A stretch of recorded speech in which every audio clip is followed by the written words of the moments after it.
Bonsoir à tous, bienvenue dans cette édition spéciale, une édition exceptionnelle en direct de Dunkerque pour l'avant-première nationale du film de Christopher Nolan. Vous savez que le réalisateur avait posé sa caméra il y a tout juste un an dans la région. Alors juste à côté de nous, vous le voyez, eh bien c'est le tapis rouge, un petit peu comme au Festival de Cannes finalement, avec une fan zone, des centaines de personnes qui sont arrivées dès le début de l'après-midi pour apercevoir toute l'équipe du film. 600 spectateurs ont déjà pris place dans la salle de cinéma où le film va commencer d'un instant à l'autre. Et puis justement, eh bien, l'équipe du film, elle est passée il y a ici environ une vingtaine de minutes avec Christopher Nolan, le cinéaste britannique mondialement connu. Il y avait plusieurs comédiens à ses côtés, notamment Harry Styles ou encore Jack London. C'est évidemment très fort pour eux, très symbolique de venir présenter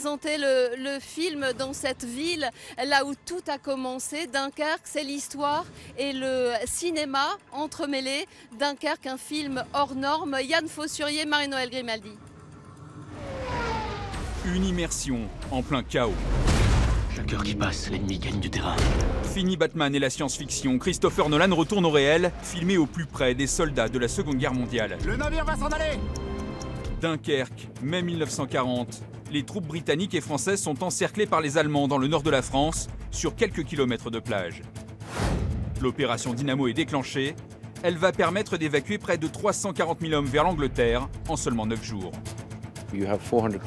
Vous aviez 400 000 hommes sur cette plage. Ils avaient le choix entre se rendre ou être anéantis. Et cette histoire ne s'est terminée ni par une reddition ni par un anéantissement. C'est la raison pour laquelle c'est l'une des plus grandes victoires dans l'histoire humaine. On passe derrière les cônes, merci. Pour reconstituer les événements, Christopher Nolan a posé ses caméras pendant un mois à Dunkerque l'an dernier, mobilisant sur place une armée de 1500 figurants. C'est un des nôtres! Sur les impressionnantes scènes navales et aériennes, pas d'effet numérique. Tout a été tourné avec de véritables avions et navires d'époque. Notamment, ces célèbres Little Ships, des bateaux civils anglais, venus prêter main forte à la Royal Navy en 1940 pour secourir les soldats.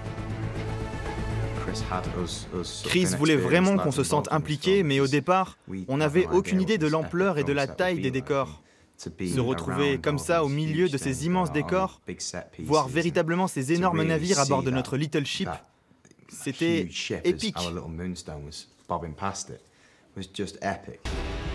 Tom Glencarney, 22 ans, débute au cinéma dans Dunkerque, tout comme Finn Whitehead, l'acteur principal, et Harry Styles, chanteur du célèbre boys band One Direction. Mon personnage est prêt à se montrer un peu plus égoïste pour sauver sa peau, mais il aurait aussi voulu rester et devenir un héros. Mais en fait, il est aussi terrifié que n'importe quel autre.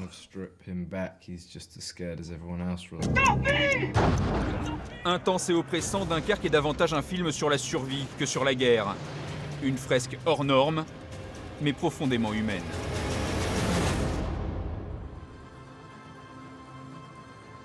Alors ce soir, beaucoup de fans ont fait le déplacement jusque Dunkerque, pas toujours pour voir le film, car ici tout le monde n'est pas forcément intéressé par la Seconde Guerre mondiale, mais pour aussi croiser des comédiens et notamment Harry Styles, un jeune chanteur qui tient ici un des rôles principaux. Nous avons croisé tout à l'heure aussi un jeune figurant, un jeune venu de Calais qui a été figurant durant plusieurs jours sur le tournage du film de Christopher Nolan.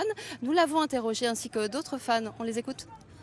Je retiens un très grand souvenir, surtout que j'ai pu voir Christopher Nolan après une journée de tournage. Et il y a aussi Kenneth Branagh qui a tourné une scène à côté de moi. Donc je retiens que des souvenirs extraordinaires. Christopher Nolan, j'en suis fan et je suis dunkerquois de naissance. Donc ça fait deux choses importantes. Vous avez été figurant sur le film, vous avez essayé de l'être? Non, trop vieux. Alors Léa, qui venez-vous voir sur le tapis rouge? Principalement Harry, mais tous les autres acteurs aussi. Qu'est-ce qu'il a de si particulier, ce Harry? Je le suis depuis longtemps, c'est un de mes chanteurs préférés, donc voilà, je suis super contente de pouvoir le voir. Qu'est-ce que ça représente pour vous d'être ici aujourd'hui? Je trouve que c'est un grand privilège parce que d'habitude on voit ça ailleurs qu'à Dunkerque et c'est bien pour notre ville. C'est un peu comme une fierté parce qu'un film d'une grande production américaine tourné dans notre ville, c'est quelque chose de fort quand même. Alors l'opération Dynamo, parlons-en, ce sont des centaines de milliers de soldats alliés, des Français, des Britanniques qui ont été évacués vers les côtes anglaises. Une course de vitesse entre l'assaut allemand et l'évacuation des troupes alliées, une délivrance par la mer grâce à une invraisemblable armada. Laura Lévy. 20 mai 1940, 1 million de soldats français, belges et britanniques sont menacés par la progression des chars allemands. Pris en étau par la Wehrmacht, les Alliés n'ont d'autre choix que de se replier. La mer semble la meilleure solution, les plages de Dunkerque les mieux situées. L'opération Dynamo est née du nom du QG situé sous le château de Douvres. Elle se déroulera du 26 mai au 4 juin 1940, 9 jours seulement, mais un tournant dans la Seconde Guerre mondiale. Sous la direction du vice-amiral Ramsay, 848 navires sont réquisitionnés, du destroyer au yacht, des dragueurs de mines aux simples chalutiers ou péniches. La désormais célèbre armada des Little Ships permettra le transport de 338 226 combattants vers les côtes anglaises, dont un tiers de soldats français. La plus importante opération de rembarquement de toute l'histoire militaire. Il a fallu faire vite, on s'est jeté à l'eau comme on a pu, à moitié déshabillé quand on pouvait. Pendant ce temps-là, il y avait quand même les avions qui continuaient de mitrailler. Malgré le support de la Royal Air Force, encerclée par les troupes ennemies, l'évacuation est compliquée. Le principal danger vient des airs. Un chapelet de bombes s'abat sur Dunkerque et ses environs. 1000 civils seront tués dans les bombardements allemands. 5000 soldats périront en mer. 35 000 seront faits prisonniers. La Wehrmacht est à présent maîtresse des lieux. Le drapeau à croix gammée flotte sur le beffroi. Je suis un petit peu d'accord, moi d'ailleurs, avec les Britanniques lorsqu'ils disent c'est pas une défaite, ça serait plutôt une victoire. Parce que sauver 345 000 hommes, c'est pas une petite affaire. Les guerres ne se gagnent pas avec des évacuations, aussi héroïques soient-elles, dira Churchill. Reste que cet épisode, rebaptisé le miracle de Dunkerque, méconnu et longtemps synonyme de débâcle, est aujourd'hui considéré comme un élément clé de la Seconde Guerre mondiale. Il aurait ouvert la voie au débarquement 4 ans plus tard. Et vous savez qu'ici à Dunkerque, eh bien, certains font revivre cet épisode de 1940. Un musée notamment a été en travaux pendant plusieurs mois. Il a été agrandi, il a été rénové. On va en parler avec un de ceux qui a porté ce projet. Nous l'avons rencontré juste avant la projection. Monsieur Dayan, que ressentez-vous? C'est une journée très importante pour Dunkerque aujourd'hui? C'est une journée très importante et j'espère que l'arrivée de ce film en France et sur les écrans va faire connaître Dunkerque et le drame qui s'y est joué en 40. Que trouve-t-on dans votre musée qui a été rénové, qui a été agrandi? Des commentaires, des cartes, beaucoup de photos et puis aussi des objets de l'époque. Donc on peut se retrouver dans une ambiance 1940. Est-ce vrai qu'il y a énormément de touristes étrangers et peu de touristes français? Comment vous l'expliquez? Je l'explique tout simplement parce que les étrangers savent ce qui s'est passé, alors que les Français, qui n'ont pas été éduqués à ce sujet-là, l'ignorent complètement et laissent cette affaire enfermée dans la débâcle de 40.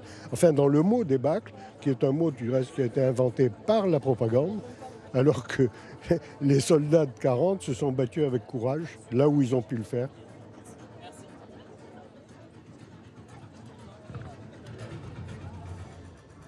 Un film qui a été tourné à Dunkerque, mais aussi aux Pays-Bas ou encore aux États-Unis. Et vous savez qu'ici dans la région, beaucoup de participants, beaucoup de figurants ont participé à ce film. Pour eux, c'était vraiment une aventure incroyable, inoubliable, inclassable. Et dans la ville, ce matin, eh bien, on sentait une certaine fébrilité, une fierté aussi. Raphaël Couder avec Jean-Marc Vasco. les volets, etc., tout avait été habillé façon années 30, années 40. Même les passages piétons étaient recouverts de sable. Le tournage de Dunkerque, Julien Nonez n'est pas prêt de l'oublier. Cet habitant de Malo-les-Bains jouait un petit rôle de figurant dans le film. C'était juste ici en fait, hein. On était vraiment là, on était au cœur. Je me rappelle, j'avais un copain donc, qui faisait partie des figurants, qui était allongé sur les sacs de sable en tenant son fusil. Tous ces souvenirs, le Dunkerquois les conserve précieusement dans son ordinateur, avec la fierté d'avoir participé à une telle aventure. C'était grandiose parce qu'à la fois, quand on est attaché, nous on est Dunkerquois d'origine, donc on est attaché à notre histoire, et en parallèle on adore le cinéma, et là on était vraiment on était au cœur du tournage. Pendant 2 mois, cet autre Dunkerquois a accueilli les équipes de tournage. Ces derniers lui ont laissé quelques souvenirs. En dessous, c'est Christopher Nolan, donc le réalisateur, qui était venu avec donc sa famille un dimanche. Et voilà, on a fait quelques photos avec la famille. Les professionnels du tourisme aussi ont le sourire.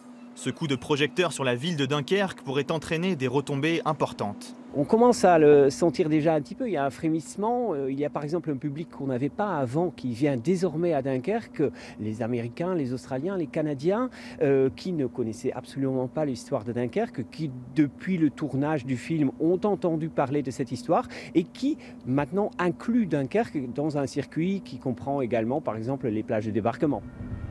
En attendant, tous s'impatientent de découvrir les images de leur ville sur grand écran.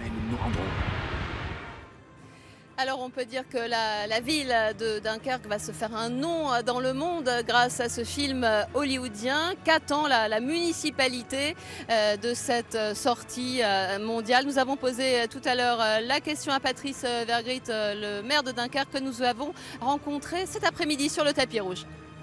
Oui, c'est un grand jour, c'est une super production hollywoodienne aujourd'hui qui arrive à l'avant-première française ici à Dunkerque. On est fiers. Et puis, c'est pas n'importe quelle super production hollywoodienne. C'est d'abord Christopher Nolan, un grand réalisateur britannique. Et c'est sur l'opération Dynamo. C'est l'histoire la plus douloureuse de la ville de Dunkerque. Il y a des survivants, des rescapés qui en parlent encore. Donc, il y aura beaucoup d'émotions ce soir à Dunkerque. Une opération Dynamo qui n'est pas tellement connue en France. Comment l'expliquez-vous ? Je pense que les Français l'ont associé à la fin de la débâcle, à la fin de la déroute, ce qui est une erreur parce que ce sont les soldats français qui ont défendu la poche de Dunkerque pour permettre l'évacuation des soldats alliés. Donc ce n'était pas rendre hommage finalement à ces soldats français qui ont largement combattu ici. C'est peut-être une revanche de l'histoire ce soir et la capacité de ne pas oublier tout ce qui a été fait ici à Dunkerque au cours de cette opération Dynamo. Alors on parle de Dunkerque un peu partout, à New York, sur Times Square. Qu'attendez-vous des retombées économiques, touristiques? Vous pensez qu'elles se joueront vraiment sur la durée? Déjà, il y a le tournage. 4,5 millions d'euros de recettes pour nos entreprises locales, sur les décors, sur la logistique. Donc ça, c'est effectivement très positif. Mais on attend aussi le développement du tourisme de mémoire.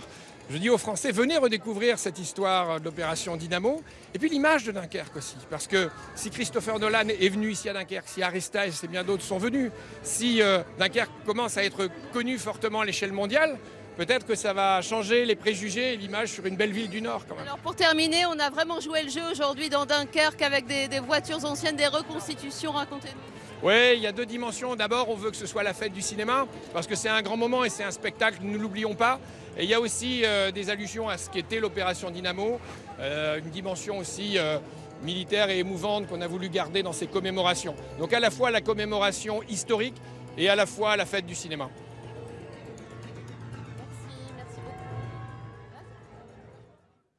Les images du film, on y revient. Le réalisateur aime à dire qu'il n'a pas tourné un film de guerre, mais plutôt un film de peur, un film de suspense et même un film avec des scènes d'horreur. En tout cas, ce qui est sûr, c'est que durant les 1h47, eh bien, la tension ne faiblit pas. On va tout de suite revoir quelques images de la bande-annonce.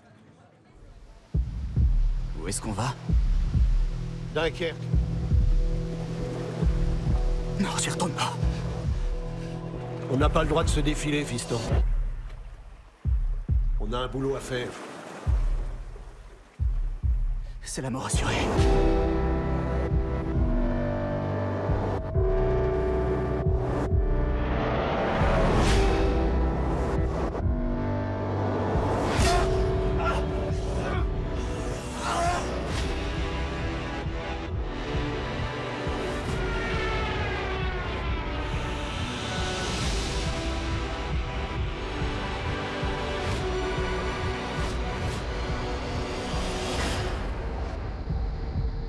Ici, on peut quasiment la voir. Quoi? La patrie. Il faut savoir que beaucoup de soldats britanniques sont rentrés chez eux avec un sentiment de honte car ils pensaient affronter là-bas la déception, mais ils n'en furent rien, ils ont été accueillis en héros. Alors sachez qu'une de nos équipes a eu la chance cet après-midi de rencontrer le réalisateur Christopher Nolan. Pour lui, Dunkerque n'est pas une bataille, mais une évacuation désespérée. Il nous a expliqué pourquoi ce film ne pouvait pas se tourner ailleurs. Il y a 20 ans, avec ma productrice et épouse Emma, nous sommes montés à bord d'un voilier d'un ami pour faire la traversée depuis l'Angleterre jusqu'à Dunkerque. La traversée a été extraordinairement difficile, bien plus longue que ce qu'elle aurait dû être. Quelque chose comme 19 heures, je ressentais le danger et pourtant personne ne nous jetait des bombes. Mon respect et mon admiration pour les gens impliqués dans la véritable évacuation de 1940 remontent à cette traversée. On est d'abord venu ici faire des recherches, regarder ce qu'il restait de la jetée Est, de Malo-les-Bains et des autres villages qui bordent la plage. Ce que vous remarquez tout de suite ici, c'est cette géographie vraiment unique. C'est une plage incroyablement large et plate. C'est très peu profond sur une grande étendue. Une grande partie de la jetée était encore là. On pouvait construire un décor dessus. Malo-les-Bains a encore de très belles rues des années 40, donc les bâtiments étaient appropriés. Quand on a parcouru les kilomètres de plage, on ressentait l'histoire sous nos pieds dans le sable. C'est une expérience unique quand on arrive dans un véritable endroit où ce que vous allez filmer est réellement arrivé. On aurait eu complètement tort de tourner ce film à un autre endroit. Et avant Dunkerque de Christopher Nolan, eh bien, 8 films ont déjà traité de ce moment historique de 1940. La plupart sont des productions hollywoodiennes. Les premières, il faut le dire, étaient un peu des films de propagande louant la résistance du peuple britannique. Et puis, il y a eu aussi un certain Week-end à Zuidcote d'Henri Verneuil, un film d'ailleurs assez controversé. On voit ça avec Vincent Dupire. Du film le plus populaire au pire navet, la bataille de Dunkerque inspire les réalisateurs dès 1941. Dans ce film d'Henry King, un Yankee dans la Royal Air Force, les plages dunkerquoises sont reconstituées sur un lac de Californie. En 1942, Madame Miniver de William Wyler décrit le départ vers Dunkerque des Little Ships, ces bateaux qui évacuèrent les troupes françaises et britanniques vers l'Angleterre. Ce film remporte 7 Oscars en 1943. 15 ans plus tard, en 1958, c'est Leslie Norman qui reconstitue les plages de Dunkerque dans le sud de l'Angleterre et dans les studios de la MGM. Dunkirk, a very human story of men who were afraid and those who wouldn't let them be. Qu'est-ce que vous faites alors, cochon, salaud? Touche-moi la tête, soldat anglais. Henri Verneuil est le premier Français à aborder le sujet en 1964 dans Week-end à Zuidcote. Anglais à droite, Français à gauche.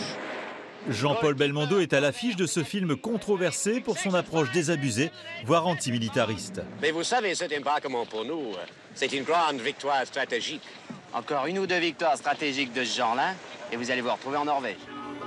En 2007, Reviens-moi de Joe Wright nous offre un superbe plan séquence de 5 minutes sur une plage de Dunkerque, reproduite dans une station balnéaire du Yorkshire. Mrs. Cole, cut. Cette année enfin sort sur les écrans Der Finest, mettant en scène le tournage d'un film de propagande sur Dunkerque.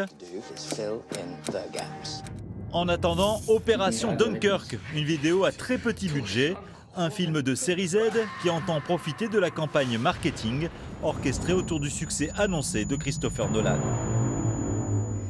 Édition spéciale en direct de Dunkerque pour l'avant-première française du film de Christopher Nolan qui sort mercredi prochain sur tous les écrans avec un tapis rouge, et c'était presque le festival de Cannes tout à l'heure quand le réalisateur britannique est arrivé, Christopher Nolan, qui vit aux États-Unis, le cinéaste de la trilogie Batman, habitué aux super productions. Pour cette histoire racontée depuis la terre, la mer et le ciel, il a choisi des comédiens comme Harry Styles, Wilde, Jack Lowden présent ce soir, présent au générique, mais hélas pas ici ce soir, le grand acteur shakespearien Kenneth Branagh. Et puis à noter aussi que toute la ville de Dunkerque a joué le jeu finalement aujourd'hui avec des magasins ou des voitures qui étaient décorées ou encore des coupes de cheveux, un petit peu comme en 1940. Comme chaque week-end maintenant, notre série 14-18 d'une guerre à l'autre, ce soir avec le dernier épisode de la série consacrée aux Chinois enrôlés pendant la Grande Guerre. La paix revenue, les régions dévastées voulurent se débarrasser au plus vite de cette main-d'œuvre encombrante. Dominique Patinec.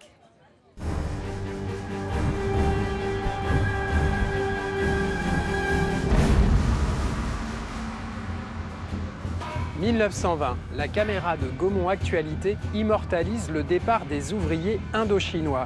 Danse du dragon, démonstration de sabre, la France salue ses colonies.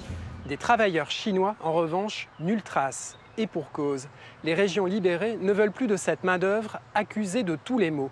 Meurtres et rapines leur sont reprochés. La population est terrorisée.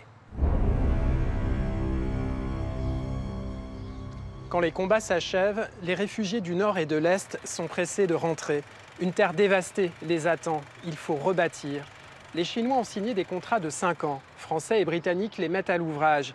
Ils signalent les obus, enlèvent les barbelés, enterrent les morts. La population, lasse de la guerre, cohabite mal avec ces étrangers. Ils sont taxés de paresse. 2 Européens font plus que 20 de ces hommes, jure un maire du Pas-de-Calais. Les Chinois sont accusés de semer la terreur. Ils tirent avec des armes ramassées sur le champ de bataille, font exploser des obus et pillent les maisons abandonnées.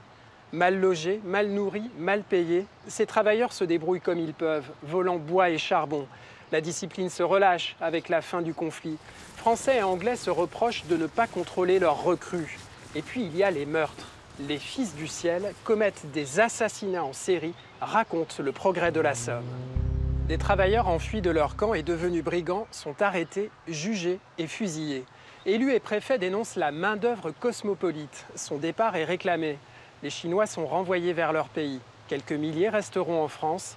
Le dernier d'entre eux mourra en 2002, âgé de 105 ans.